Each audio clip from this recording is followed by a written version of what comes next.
Assalamualaikum warahmatullahi wabarakatuh. Hai teman-teman, jumpa lagi dengan aku yang pada kesempatan kali ini akan membahas mengenai apresiasi pada karya sastra puisi, yakni puisi marginal. Nah, sebelumnya puisi marginal ini ialah puisi yang muncul dari sastrawan yang berasal dari kelompok marginal, yakni itu sebuah kelompok sastrawan yang terpinggirkan atau belum mendapatkan kesempatan untuk tampil di majalah Horizon dan Taman Ismail Marzuki. Nah, dalam video ini, saya akan menggunakan puisinya Gus TF yang berjudul Hasrat, yang mana puisi tersebut dimuat dalam koran Tempo tahun 2007. Nah, nantinya kita akan melihat nih mengenai kelebihan dan kekurangan dari puisinya Gus TF yang berjudul Hasrat. Nah, sebelumnya puisi karangannya Gus TF yang berjudul Hasrat ini menceritakan tentang pertanyaan akan sebuah pencarian atau sebuah hasrat seseorang. Nah, yang mana hasrat itu berupa sebuah keinginan atau harapan yang kuat. Nah, dalam pencarian keinginan dan harapan yang kuat itu, seseorang ini telah melewati berbagai macam rintangan dan cobaan yang begitu berat. Nah, alias itu dia tidak mudah untuk mewujudkan keinginan atau harapannya. Nah, lanjut. Yang pertama, kita akan membahas mengenai kelebihan dari puisinya Gus TF yang berjudul Hasrat. Nah, kelebihan yang pertama, ini kita lihat dari aspek tema. Nah, tema dari puisi ini sendiri itu ialah tentang keinginan atau harapan, yang mana berupa mencari cara agar keinginan, harapan, atau hasrat tersebut dapat terwujud. Nah, namun dalam mewujudkannya, itu tentu ada banyak rintangan atau gangguan, alias jalannya itu tidak mulus. Nah, tema dari puisi itu sendiri, ini bersesuaian nih dengan apa yang dialami oleh Gus TF dan sastrawan lainnya, di mana mereka itu awalnya berniat untuk mempublikasikan karyanya pada majalah Horizon atau ingin tampil di Taman Ismail Marzuki. Namun mereka itu belum mendapatkan kesempatan karena ramainya sastrawan yang mengantri untuk tampil di majalah Horizon atau Taman Ismail Marzuki. Nah, harapan mereka sendiri itu ialah karyanya itu bisa dipublikasikan, namun menjadi terhalang karena ramainya sastrawan yang ingin melakukan hal yang sama juga. Nah, tapi pada akhirnya sastrawan-sastrawan tersebut termasuk Gus TF itu berhasil mempublikasikan karyanya meskipun bukan di majalah Horizon ataupun tampil di Taman Ismail Marzuki, yakni mereka berhasil mempublikasikan karyanya pada koran mingguan yakni koran Tempo.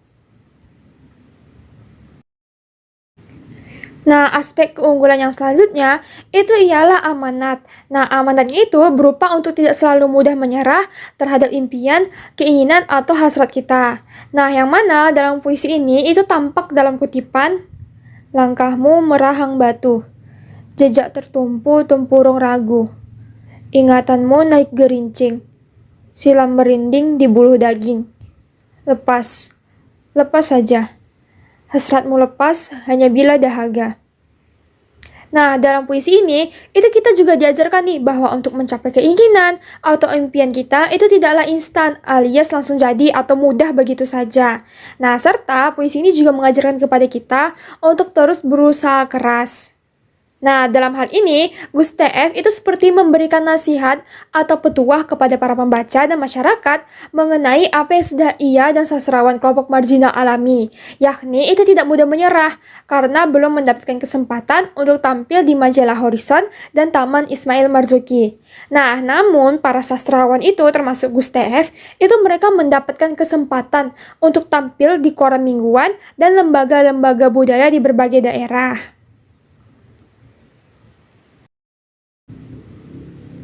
Nah, keunggulan yang selanjutnya itu ialah puisi ini dia mempunyai diksi dan gaya bahasa yang sangat bagus dan cocok untuk menggambarkan apa yang telah terjadi. Nah, contohnya itu pada kutipan bait pertama. Tubuhmu ditumbuhi ilalang, usia menyibak dan memanjang. Matamu mencangkul malam, gundah gemilat menolak padam. Nah, dalam hal ini, itu digunakannya kalimat tubuhmu ditumbuhi ilalang. Nah, ilalang sendiri itu bukan berartikan tumbuhan ilalang, namun itu melainkan berarti suatu hal yang mutlak terjadi pada tiap-tiap makhluk hidup, yakni bertambahnya umur yang semakin tua. Nah, alias kata ilalang ini merupakan makna konotasi. Nah, lanjut, itu ada matamu mencangkul malam. Nah, mencangkul malam di sini itu bukan berarti mata kita itu mencangkul, namun itu berartikan sebagai penglihatan kita yang sudah mulai memburuk, yakni berupa rabun atau menjadi tidak jelas. Nah, namun dengan kondisi mata yang seperti itu, kita masih tetap mau nih untuk terus berusaha melakukan suatu hal, di mana itu berupa untuk mewujudkan impian atau harapan kita.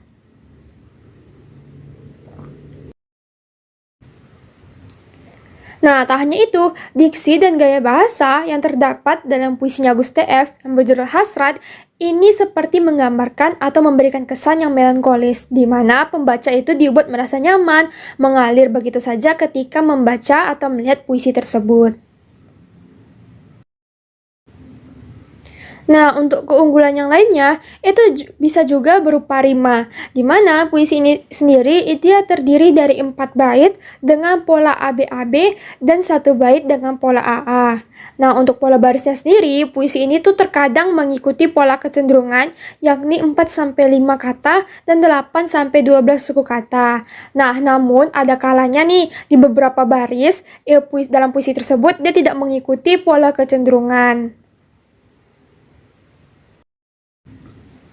Nah, untuk keunggulan yang terakhir itu ialah puisi ini dia menggambarkan kisah atau peristiwa yang terjadi pada para sastrawan, termasuk Guste F, yakni mereka itu yang belum mendapatkan kesempatan untuk mempublikasikan karyanya di majalah Horizon dan tampil di Taman Ismail Marzuki. Nah, mereka itu mencoba cara lain atau kesempatan lain untuk mempublikasikan karyanya. Nah, sehingga setelah mereka berusaha, mereka berhasil untuk mempublikasikan karyanya di koran mingguan dan lembaga-lembaga kebudayaan.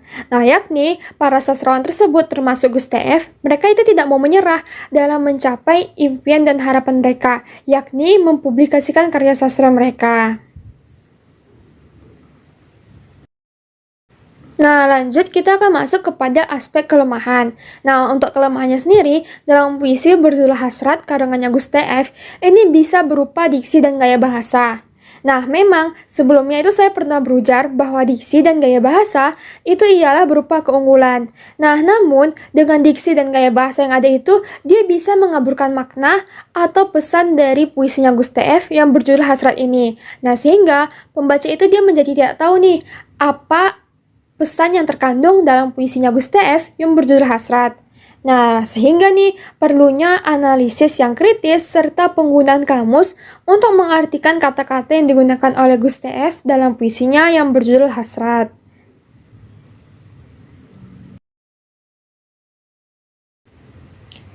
Nah, segitu dulu penjelasan saya dari video kali ini. Terima kasih. Wassalamualaikum warahmatullahi wabarakatuh. Dan dadah!